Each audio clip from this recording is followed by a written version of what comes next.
Some other folks may join us, in which so we'll be glad to welcome them too. We know 'tis the season. We're approaching Valentine's Day very shortly.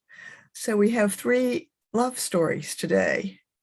I also want to share in the chat, before I totally forget, that we have some upcoming concerts, and I'm reposting these so that you can see those if you're interested in those. And we also have a meeting today on the same Zoom link if you'd like to stay for that. We would love to have you as a part of that. Let me close the chat. All right. Our first storyteller today is going to tell, well, I'm going to let her introduce her story. Because she has some great stories. Let me spotlight her so that you can see her, and we will start hearing some stories today. There we go. Thank you very much, Jean. Hi, everybody. The story that I'm telling today, some of my favorite stories are from First Nations. And this particular one is from the Mi'kmaq Nation. And for those of you who are unfamiliar, and sometimes that pronunciation can be done differently, but this was on a YouTube with a native speaker, so I'm going to pronounce it the way he did. But this was actually the largest of the first people, and their area ranged from the eastern Canada all the way up to the northern parts and all the way down into what is now considered Maine and Massachusetts. So this is a large group of people, and this story may have some familiar notes to those of you listening. So sit back and enjoy. One of the very largest villages had a very, very fine lodge all the way on one side. In the lodge lived a brother and a sister. Now, the sister was the most lovely soul you could ever meet. She was kind and thoughtful about everyone who came to see her. Her brother was clearly a fabulous provider, because their lodge was not only the largest of the lodges, but there was always plenty of food for everyone who was in need. And there were always many furs that were available in case someone was cold. However, nobody had ever seen her brother, and he was known as the Invisible One. Now, because the sister was so lovely, all of the unmarried ladies in the village thought, well, her brother not only must be a good provider, but he must surely be as handsome as she is beautiful. So they decided that it would be wonderful to try to win his heart. Every evening, his sister would stand on a hillside and look down the mountain, watching for her brother to come home after hunting. It was not uncommon for her to be joined by many of these unmarried ladies. Every time they would come up to her, the sister would smile and greet them politely. And as soon as she saw her brother coming, she would say, "Oh, there he is. Do you see him?" Some of the women who were there would be honest and say, "No." But more often than not, they would say, "Oh, yes, there he is. I can see him just now coming up." And the sister would then look at them and go, "He has a magnificent bow, doesn't he? Can you tell me what it looks like?" Oh, and they would come up with the most wonderful descriptions of the fine wood or the way the sinew sparkled. And his sister would smile and nod and turn away and not invite them back into the lodge with her. Now, there were times when these unmarried ladies would show up at mealtime, just after the hunter supposedly had returned. And his sister would always open the door and politely invite them in, but she would caution them against sitting in a specific seat because that one belonged to the Invisible One. And after her brother would enter the lodge, the women would be amazed because his sister would bend down to remove his moccasins. And as soon as they were off his feet, they became visible to everyone. And when he would supposedly be sitting in his chair, she would provide him with food. And the food they would watch as it went up toward his mouth, but then disappear. There was never a word spoken, and those ladies would always leave the lodge dissatisfied, for he would never say a word to them. Now, on the other end of the village, there lived a widower, and this widower had 3 daughters. The youngest daughter was sickly and very small. Her older sisters were very, very unkind to her, and they picked on her mercilessly. Well, the middle sister was occasionally kind and moved to pity, but the elder sister was always cruel. Whenever their father was gone, she would pull her sister's hair or pinch her, or worst of all, burn her on her arms and her legs and all over her face with logs from their fire. The village people called her the rough-faced girl because her face was so scarred and pitted from the burns. And every evening when the father came home, he would look at these fresh scars and go, "What happened?" And the older sister would say, "Oh, she fell in the fire again. She's always so clumsy." Father worried about what was going to happen to this small, sickly, clumsy child. Well, naturally, the day came when the 2 older sisters thought they would try to win the heart of the invisible one. So they put on their finest clothes and brushed their hair and walked across the village to his lodge. And they saw his sister standing up on the hillside, and they went up to join him. As always, she greeted them with a polite word. And then she said, "Ah, here he comes. Do you see him?" Oh, both sisters said, "Yes, he's magnificent. Look at him." The sister said, "Ah, he has a wonderful bow.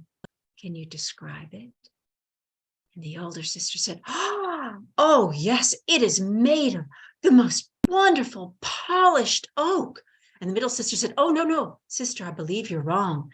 That has the sheen of a maple on it." The invisible one sister smiled, and she nodded to them, and she turned away without saying a word. Well, the 2 other sisters returned to their father, and they were determined that the next day they would go back and try again.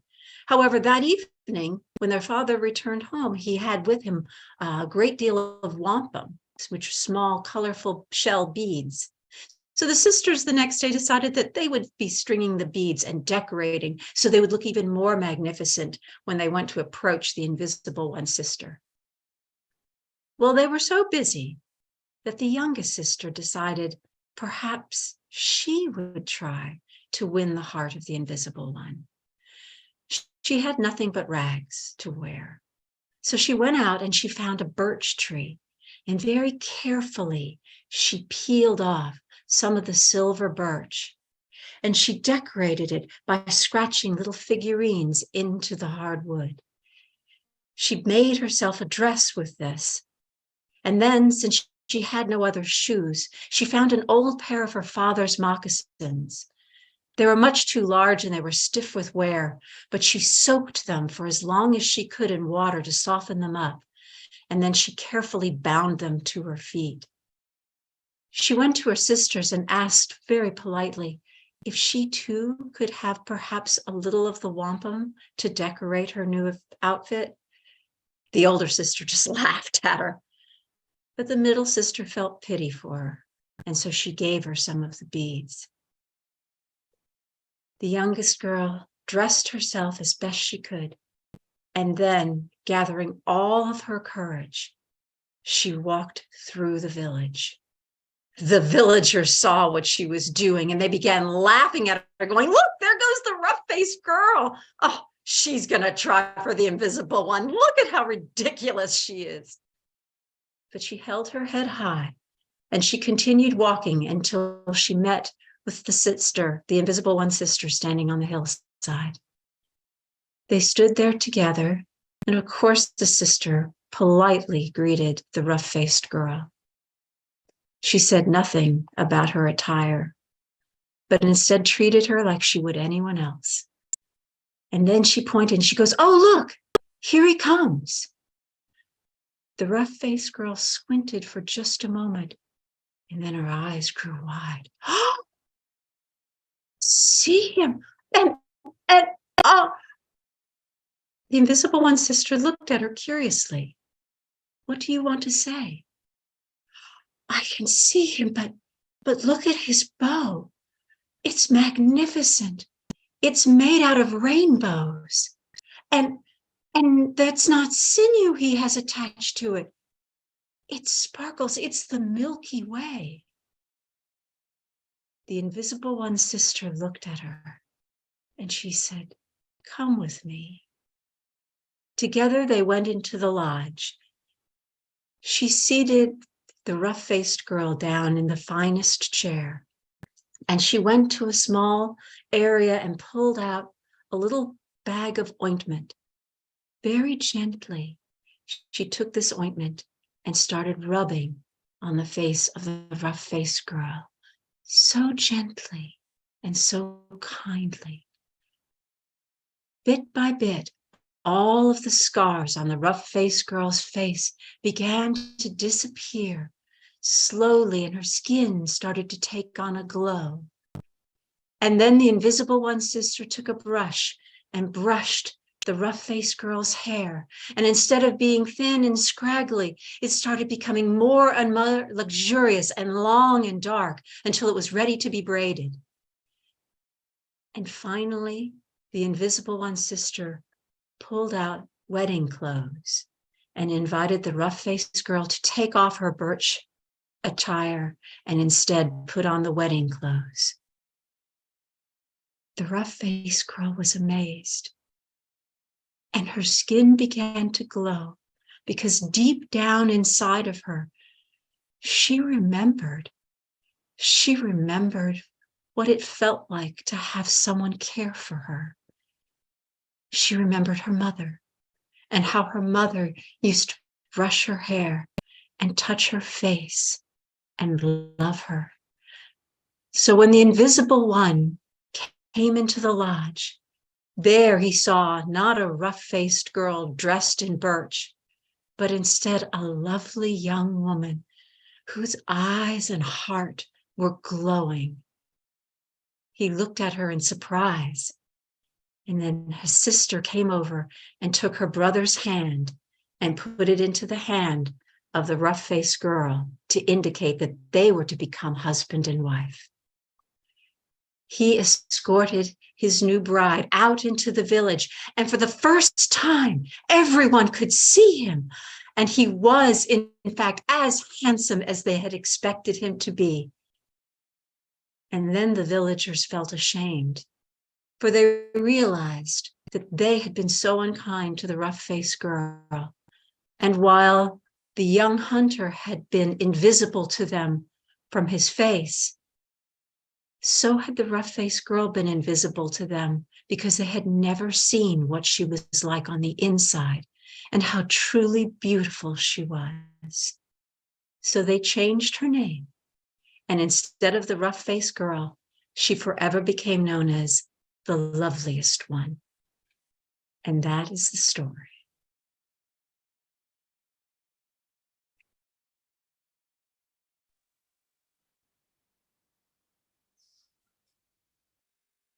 Thank you, Jennifer. That was a beautiful story. We are going to move now to someone who grew up in Illinois and New Jersey, Fred Goddard, and talk about Valentine's Day. He said, if you want to know how Valentine's Day is special in Illinois, we need to ask Fred. So we're going to ask Fred. He's going to tell us about what is love. Thank you. We all probably can think back and know people like this. We had friends that just to see them, you think they were the most perfect couple you ever saw in your life. And we were dumbstruck when we found out that they finally divorced. On the other hand, we also knew a couple who were married for more than 40 years, and his son never sat on a day where they didn't have an argument. So that got me thinking, What is it? What is the love that holds these people together or doesn't hold these people together? Now we can look, and I believe Jean will correct me, I believe it's Corinthians, the verses you hear at wedding ceremonies.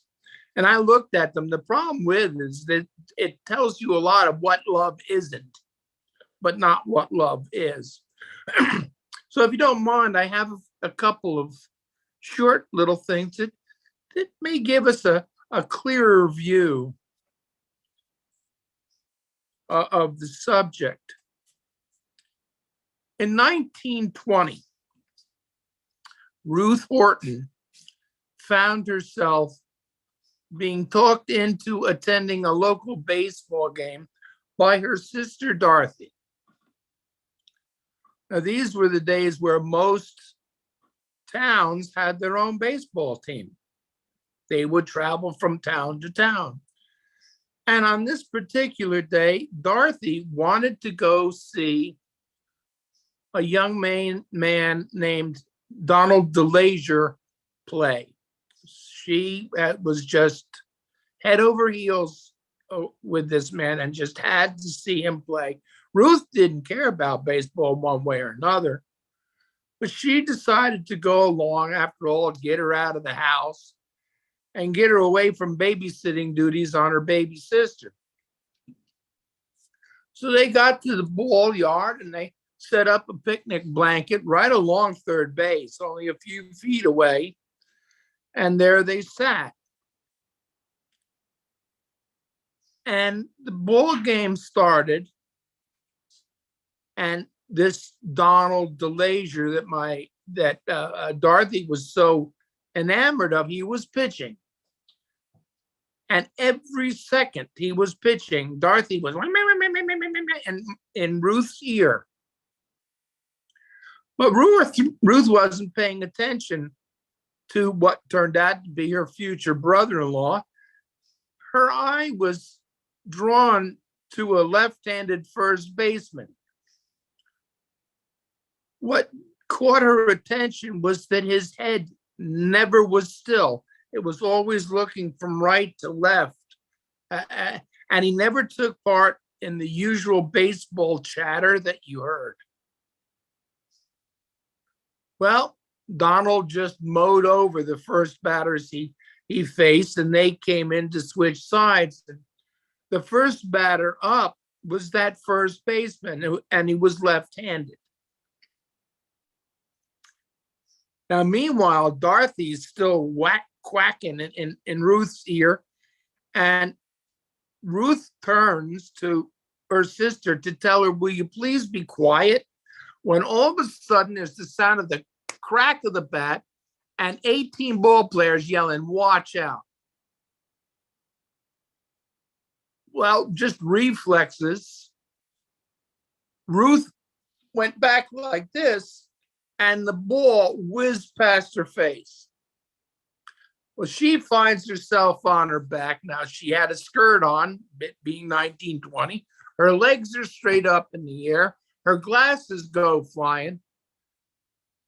All the ball players come over to see if she's okay. She fiddles around and finds her glasses and finds that first baseman who hit that foul ball, and she's just laying into him. "Why don't you be more careful?" Da, da, da, da.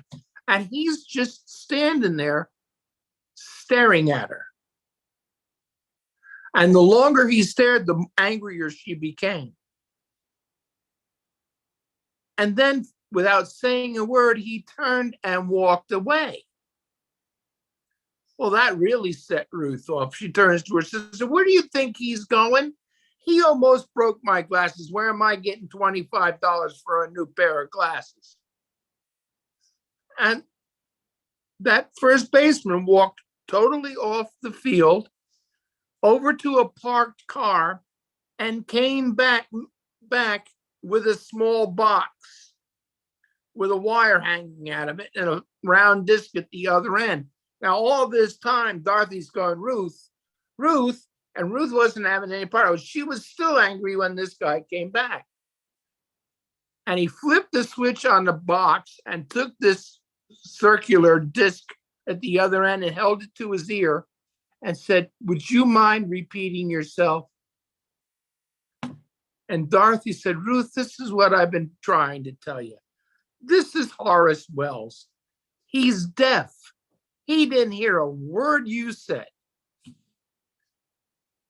Well, Ruth was all apologies. And Horace gently suggested it'd be a rather good idea if they got farther away from the third baseline. And the game resumed, and Ruth became Horace's cheering section. She found herself attending most of the games now. They even worked out hand signals to one another during the games. And they, pretty soon after, they got married. And in 1925, they had a daughter that they named Dorothy Ruth. And that person was my mother. Now, I always used to kid Pop. I've said, "You can't tell me, you guys have been married for 60 years.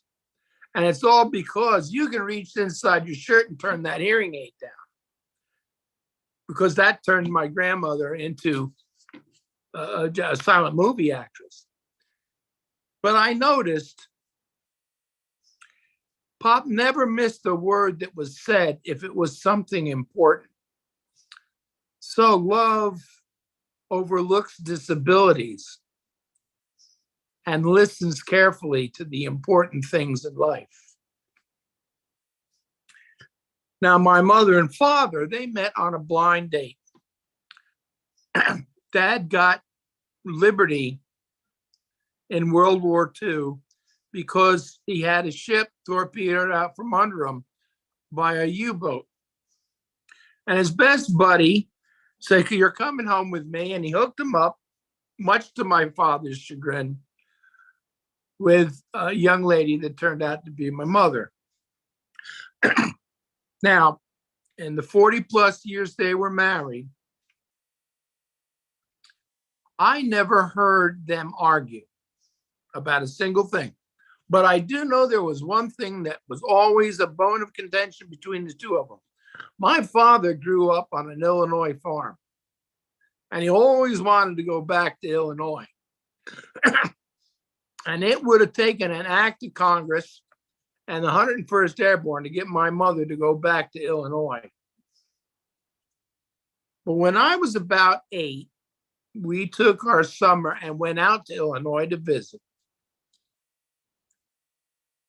Now, that's the late 50s, and the farm back then, but they grew corn and soybeans mostly. They had chickens and hogs, a couple of cows, and they raised turkeys.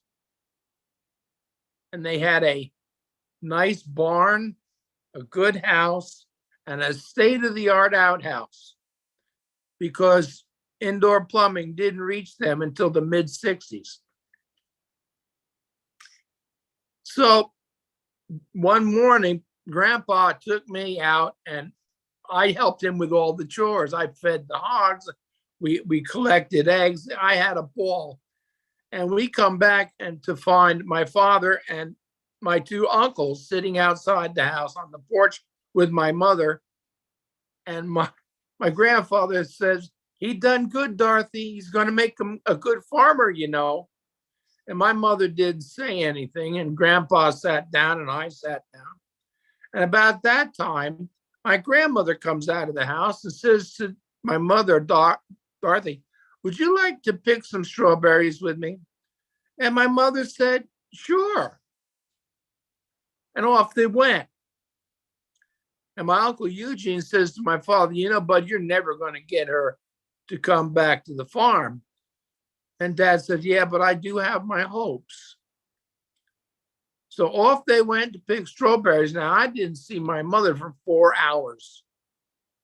And when I finally did, my grandmother was marching, not walking, marching toward us, sort of to the cadence of Onward Christian Soldiers. And somewhere behind her came my mother, who was bent over walking like Groucho Marx in sensible shoes and a skirt. As she came up on the porch and said two things to my father. The first was aspirin. And the second, I will not repeat in mixed company. And she sat down. Now, Dad got her the aspirin.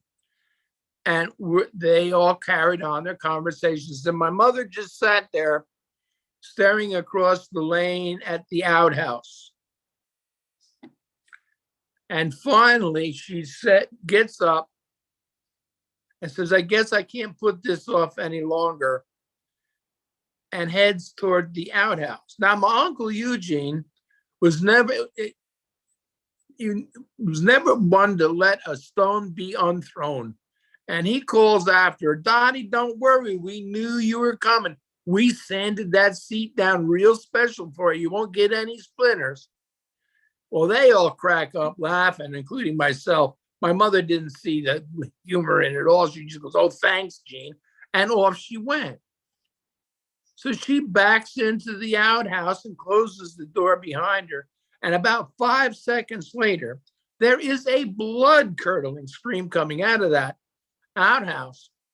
And here comes my mother, her panties down around her ankles, and she is followed by an extremely angry, large Tom Turkey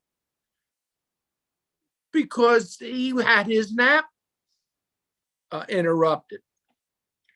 Well, I thought my uncles were going to fall over laughing, and my grandfather right along with them. I even laughed. My father didn't laugh. He knew better. He went over and helped her adjust her self and brought her back on the porch. And then in the most sympathetic, kind, and understanding voice you ever heard in your life, said, now, Dorothy, aren't you glad we never came back to the farm to live? So love knows exactly the right thing to say at exactly the right time. Then there's the story of Bud and Mary Ellen. When Mary Ellen was 15, she met a local farmer's son. His name was George Brown, but everybody called him Bud. And she fell head over heels with him, in love with him. And they were inseparable.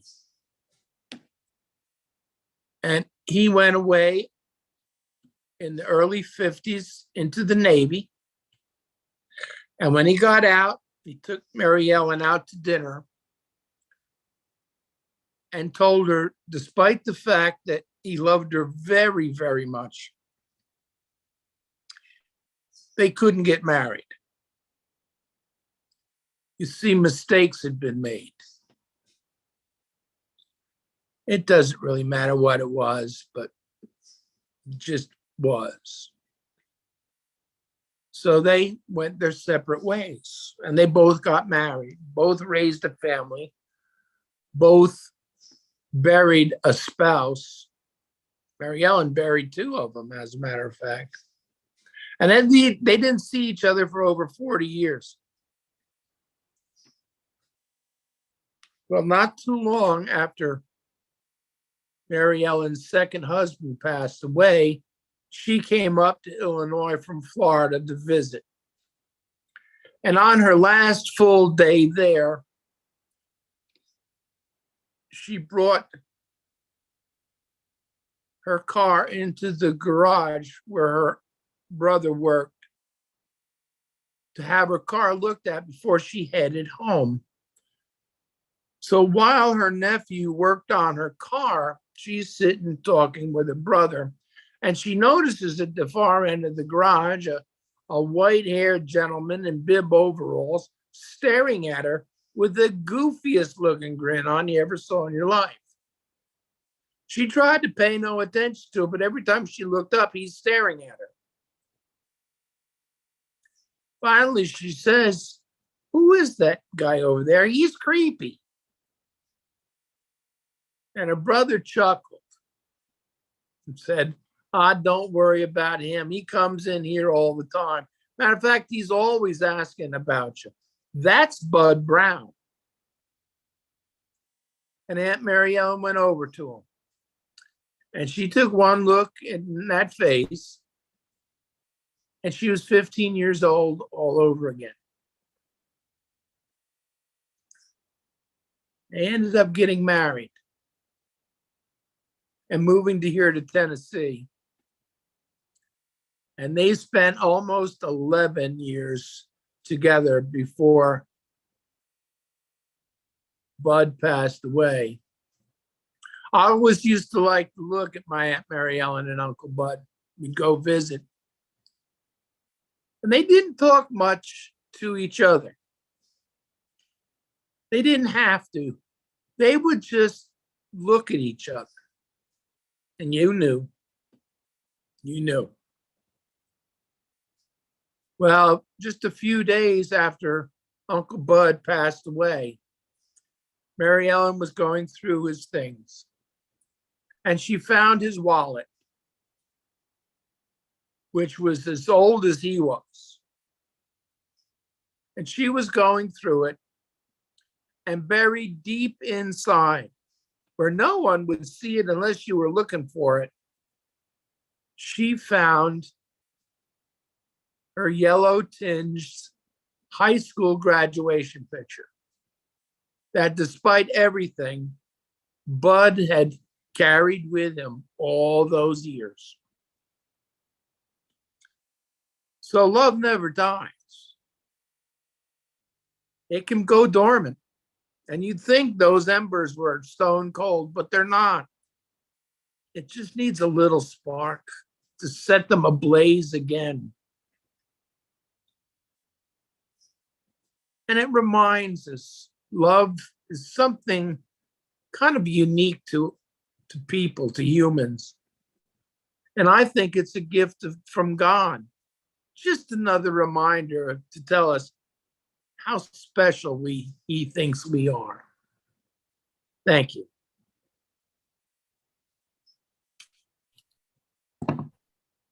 Thank you, Fred. Those were beautiful stories. And here's someone else. We're so glad that you shared those with us. I am going to tell a story next. And when I finish, I will let you know about the upcoming live concerts that Smoky Mountain Storytellers will be sharing in the future. Keeping with the love theme, but maybe with a little different twist. When I was a child, my parents read us stories at night, or sometimes Dad would tell us stories that he had made up.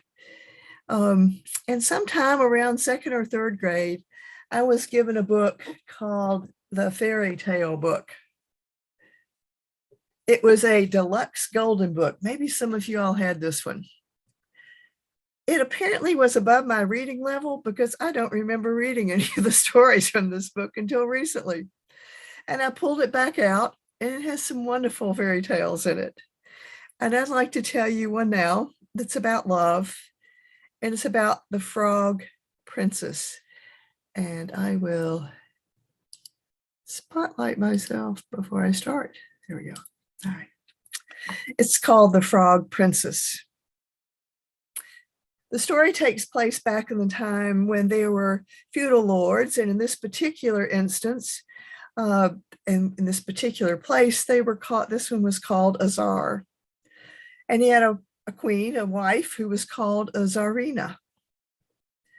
Well, this particular czar had 3 sons, 3 fine sons, and one day his wife, the czarina, came to him and said, "Husband, it's time for our sons to have wives." Well, he thought about it overnight, and he told her he agreed with her. And the next day he called his 3 sons to himself and said, "Sons, it's time that you chose a wife. Bring your bows and your arrows and meet me at the castle gate. So his sons did that.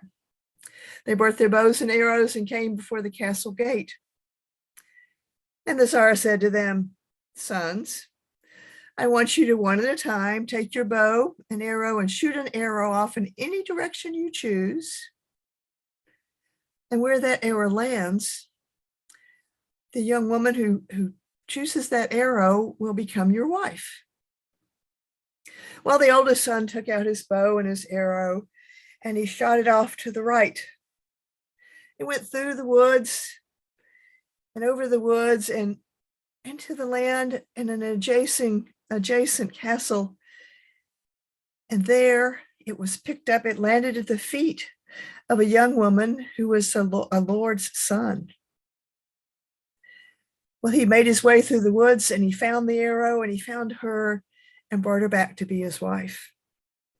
The second son pulled back his bow and loosed the arrow to the left.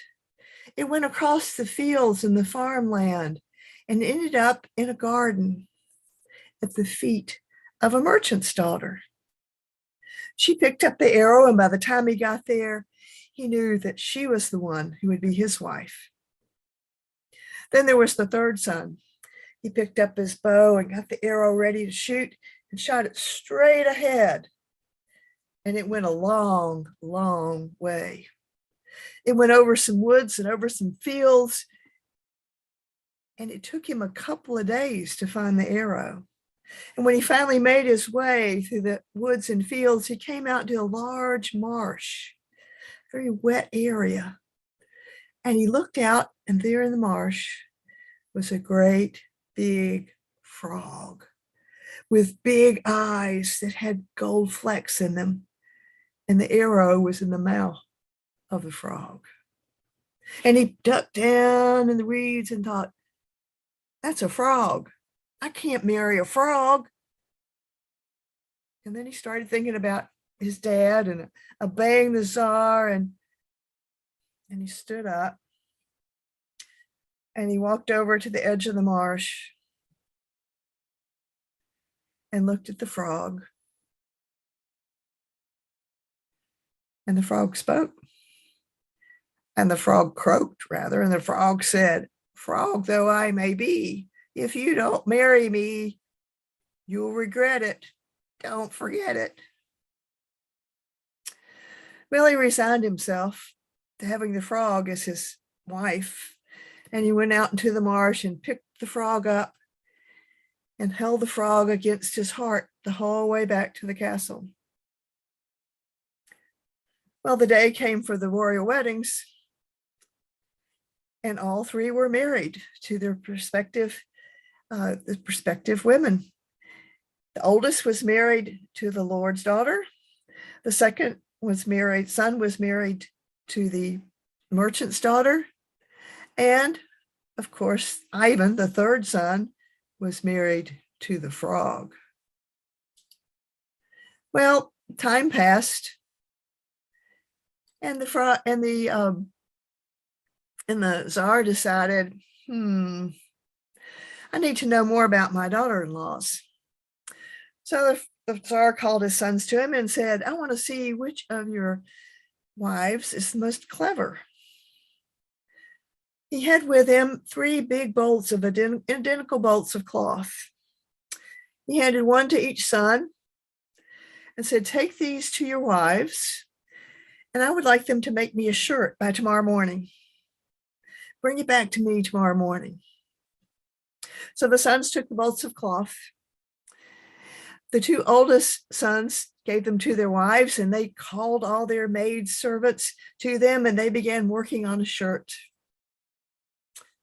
Ivan, the youngest son, took the bolt to his wife, the frog, and was sort of sad because this was a bolt of cloth. What was a frog going to do with a bolt of cloth? And told her what his father had said. And she said, "Believe in me and you will see." So he left her with the bolt of cloth. She immediately took the bolt of cloth and said to it, and looked out the window and said, "Evening breeze, morning breeze, Fair winds come soon, stitch me a royal shirt with the rays of the moon. And she threw the cloth out the window. Well, the next morning, the sons took their shirts that had been made to the Tsar. He looked at the shirt from the oldest son, the Lord's daughter, and said, I might wear this when I wash the dog. Took the shirt from the second daughter-in-law, and said, I could wear this under my bathrobe. And then he took the shirt that was made by the frog and said, I can wear this for special occasions, for my birthday or Christmas or Easter. Well, a few days later, the Tsar called his sons together and had with him all kinds of wool and yarn and silver and gold threads, and said, I want to see how your wives do with tapestries, making rugs. Have them bring me back a rug tomorrow. So they all took the goods that he had given them and took them to their spouses, and the spouses of the older sons again called their servants and started working on tapestries. And again, Ivan was saddened because he had all this material to give to a frog, and brought it to her and told her what her father wanted, that he wanted a tapestry. And she said, believe in me and you will see. This time she took that stuff and threw it out the window and said, evening breeze, silky breeze, silver moon and golden stars, weave for me, please, my gift for the Tsar. The next morning, the three sons appeared before the Tsar with their tapestries. The Tsar looked at the first one from the oldest son's wife and said, maybe I could use this to keep the rain off my cow. The tapestry from the second son, the Tsar said, I now have a back doormat. And then he looked at the tapestry from the frog princess, and went, oh, this can go over my ivory table when I celebrate on Sundays. Well, the Tsar then thought, well, we've learned about their ability to sew or not sew. How about baking? Tsar told his sons, I want them to make me some royal bread. And he handed them the flour and the yeast and the sugar and all the things they would need for the bread. And they took it off to their wives. And this time, the wives of the oldest sons decided they would do everything that the frog did. They would copy every single step. And so they sat there together, mixing the flour and the yeast and the sugar and then kneading it very carefully. And as they kneaded, the frog whispered to her dough, rise late and bake right. Be sun gold and snow white. Then the frog took her dough and put it in a pan and put it in a cold oven. Well, the other two brides weren't paying a whole lot of attention. One of them put their dough in a very hot oven. The other one wasn't sure what temperature to use. And soon the smell of baking bread arose from the ovens. And eventually the Tsar came back in to receive the loaves. And the oldest one handed them a black and hard as rock loaf. And the Tsar said, nobody would want to ever eat this. A starving person would not want to eat this. And threw it down. The next one brought up something that was sort of still a gooey mess, not cooked at all. And the Tsar looked at it and said, well, a rat wouldn't even eat this gluey mess. And then here came the frog with this beautiful, her husband, Ivan, with this beautiful loaf that was perfect in color and texture. And it was so beautiful, the Tsar called his wife, the Tsardina, and said, let's have invite people for a meal and share this beautiful loaf. So they invited people for a meal, and they were there the next evening at the reception hall.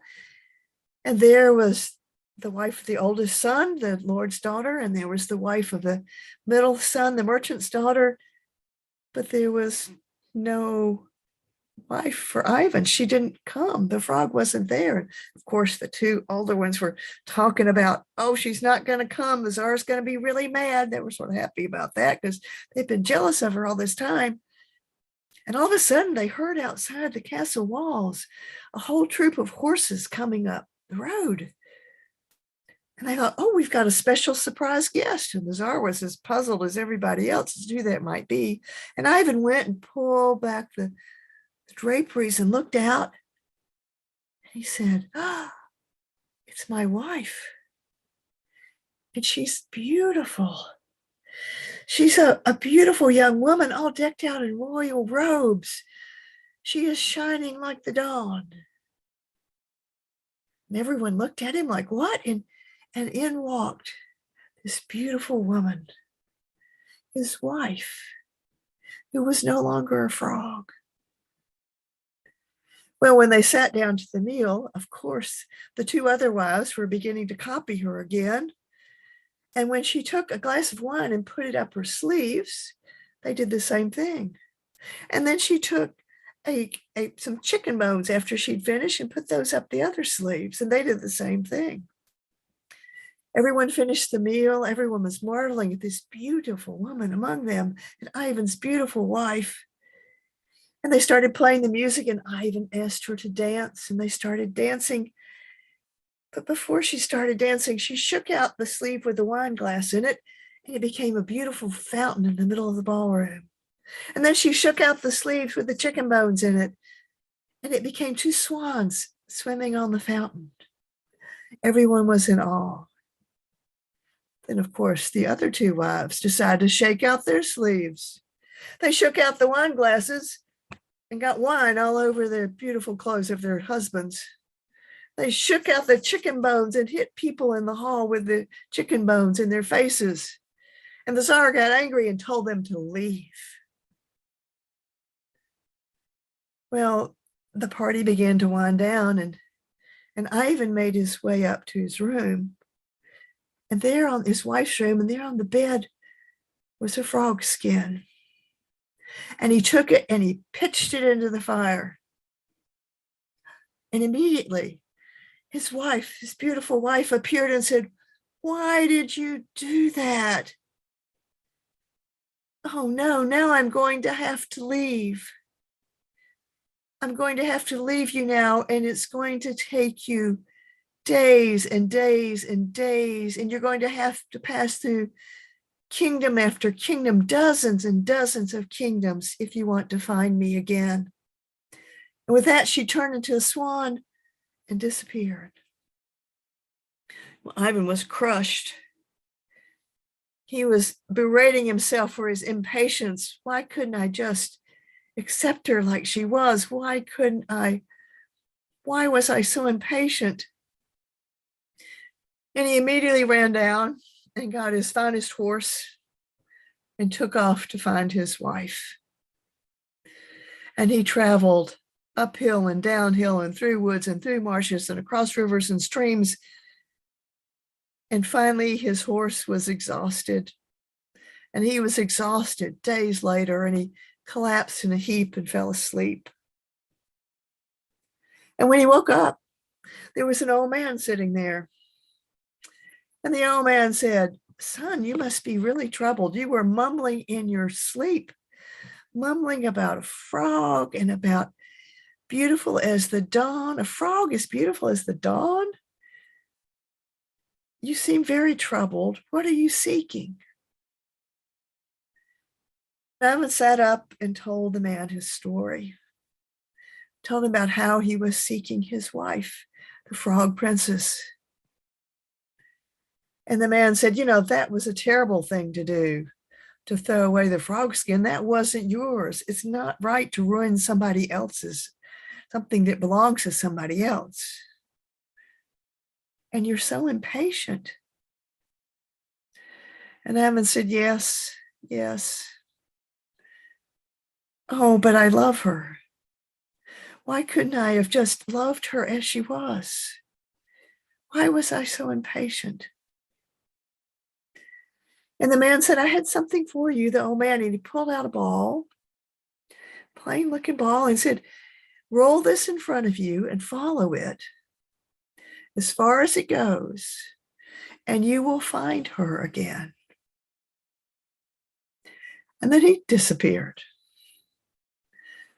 Well, Evan got up and rolled the ball out in front of him, and he began to follow it day after day after day. And he thought about something else the man had said. He said, you know who your wife is? She was Vasilisa, the wise. You had such incredible luck to have been wed to Vasilisa, the wise. And he thought about that as he followed the ball, uphill and downhill and around things and over things and other things. And finally he came to the sea. And there in the sea was a hut up on chicken legs or stilts. And the hut was spinning so that you saw the front door, and then you saw the back door, the back with the window, and a front door with a door. And he looked at that spinning hut and he thought, all right, all right. He thought, good hut, turn back around, stand and let me see what I can see. And the hut stopped spinning. And he crawled up into the hut, and there was an old woman by a fire. And she turned to him and she said, what do you seek? And he told her the story, and she said, Vasilisa the Wise, did you know that she is the daughter of the Sea King? He thought, oh, you're trying to find her, but you know what? She happens to be in my sister's hut. Now, she is several kingdoms away. You're going to have to travel again and follow the ball again. But if you do that, you will find her wrapped in a bunch of twigs and sticks. And if you break that apart, there's no telling what you might see. Well, Ivan left that hut, and he rolled the ball out in front of him and took off behind it. Sometimes he was so anticipating and so impatient that he got in front of the ball, and then he'd have to come back and get back behind it again. And the ball rolled and rolled and rolled and rolled, and finally he came to another hut on chicken legs on stilts. And this hut was spinning too. And he said, good hut, if you will, stand still. And the hut stood still. And he crawled up in the hut, and he saw someone who looked like the last old lady he saw. But she was wrapping up a bunch of twigs in a big golden cord. And then she took the bunch of twigs and sticks and put it in a box and locked it with a key and put the key on the table and left. Well, Ivan wasted no time. He unlocked the box and he pulled out the bunch of twigs and he broke it over his knees. And there was Vasilisa, the wise Vasilisa, his wife. And she sat up and she hugged him. And she said, oh, my prince, you have broken the spell. I'm now your wife forever and ever.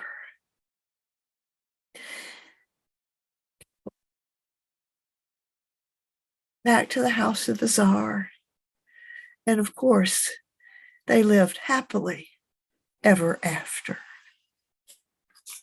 That's a love story of the Frog Princess. You will see in the chat, and I will repost it, what's coming up for the Smoky Mountain Storytellers, some of our live concerts that are coming up. Some at Imes Nature Center, at the Great Smoky Mountains Heritage Center, and at the Bird and the Book in Maryville. And it is on its way. So the first concert that's coming up is on World Storytelling Day, or that week, on March the 21st at 7 p.m. at Imes Nature Center. And Imes will have publicity and how you can attend that. We have storytellers Jim Easton, Susan and Steve Fulbright, and Fred Goddard. And we hope that you'll be able to come to that. On April 30th, we will be telling at 2:30 in the afternoon at the Great Smoky Mountains Heritage Center in Townsend. On Saturday, April 15th, hoping you finished your taxes, we'll be telling at the Bird in the Book in Maryville. And then again at Imes on May 1st, which is May Day. And we'll be telling Celtic tales. Jim Easton, Steve and Susan Fulbright, Jennifer Alldredge, and I believe Sherry Lyles is joining them for that day. Is that right? Yes. We also have dates at Imes in June and July. And we will probably be telling via Zoom in March. And when it's possible to Zoom other tellings, we will do that. We have a Storytellers Association meeting in a few minutes. And if you'd like to stay on the Zoom for that, you would be welcome to. We're so glad that you joined us for this storytelling concert, and hope that you will join us again in the future. Let me get rid of my spotlight and go back to the full group and say thank you for coming to the Smoky Mountain Storytellers Association concert.